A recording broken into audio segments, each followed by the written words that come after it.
Hello दोस्तों, मैं मनीष मिश्रा, बात सितारों की से। जैसे कि हमारी जो सीरीज चल रही है इसके अंदर हम बात कर रहे हैं कि हर ग्रह जो है वो कुछ ना कुछ कहता है। तो अभी हमने बताया था कि भाई हर ग्रह की क्या क्या दशाएं होती हैं। उसके बाद में सबसे पहले हमने जो बात की थी हमारे लास्ट एपिसोड में, वो सूर्य देव को लेकर के बात की थी। अगर आप देखें तो हर नेटिव यानी हर इंसान की कुंडली में अगर सबसे इंपॉर्टेंट अगर कोई ग्रह होता है तो वो सूर्य होता है। उसके बाद में अगर नंबर 2 पोजीशन पर अगर कोई ग्रह होता है तो वो चंद्रमा होता है। वैसे तो सारे ग्रहों की अपनी अपनी एक इंपॉर्टेंस होती है, लेकिन फिर भी अगर किसी की भी कुंडली में अगर सूर्य और चंद्रमा अगर स्ट्रांग है तो उनके काफ़ी, मेरे ख्याल से 70% जो प्रॉब्लम्स है वो खत्म हो जाती है।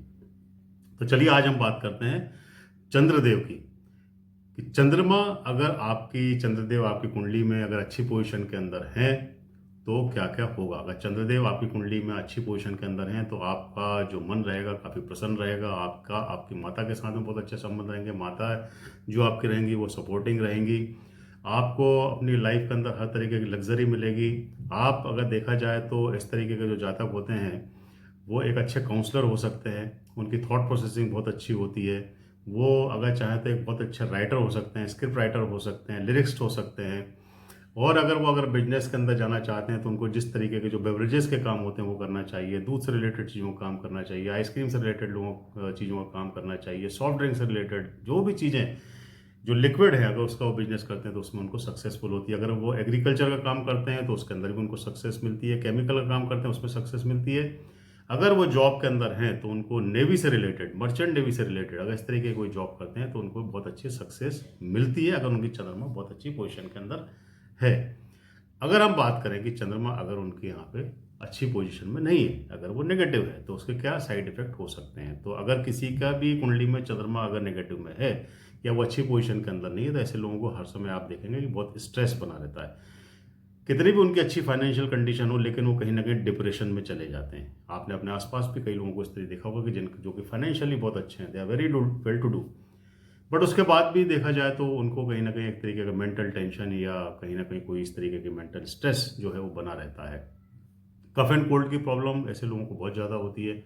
उनको अपनी आंखों के अंदर जो पानी आने की बीमारी है, इस तरीके की बीमारियां अमूमन ऐसा देखा गया कि जिनका चंद्रमा का कमजोर होता है तो उनको इस तरीके की पोजीशन को जो है फेस करना पड़ता है। उनकी मदर की जो हेल्थ है वो अच्छी नहीं रहेगी, यानी उनको कुछ ना कुछ उनकी मदर को प्रॉब्लम चलती रहेंगी। तो ये सारी चीज़ें होती हैं जबकि चंद्रमा अच्छी पोजीशन के अंदर नहीं होता है। एक चीज़ मैं आपको और बता दूं कि चंद्रमा जो होता है वो कारक होता है आपके 4th हाउस का, जो कि सुख का होता है, जो आपके माता जी का होता है। अगर किसी का चंद्रमा अच्छी पोजीशन का है तो उसके अंदर उसको अपनी लाइफ के अंदर बहुत अच्छी सुख सुविधाएं जो हैं वो मिलती हैं। अगर आपकी कुंडली में चंद्रमा अच्छी पोजीशन में नहीं है तो किसी जानकार एस्ट्रोलॉजर से आप डिस्कस करिए, बताइए अगर इस तरीके के सिम्टम्स आपको दिख रहे हैं तो उसके रेमेडीज करिए, उस चंद्रमा को ठीक करिए जिससे कि आपको उसके अच्छे परिणाम जो है मिलना चालू हो। तो इसी तरीके बने रहिए। अगले एपिसोड में हम बात करेंगे मंगल देव से रिलेटेड, उनके पॉजिटिव क्या इफेक्ट होता है, उनके नेगेटिव इफेक्ट क्या होते हैं, वो किस तरीके से उनकी रेमेडियल एक्शन किए जाते हैं।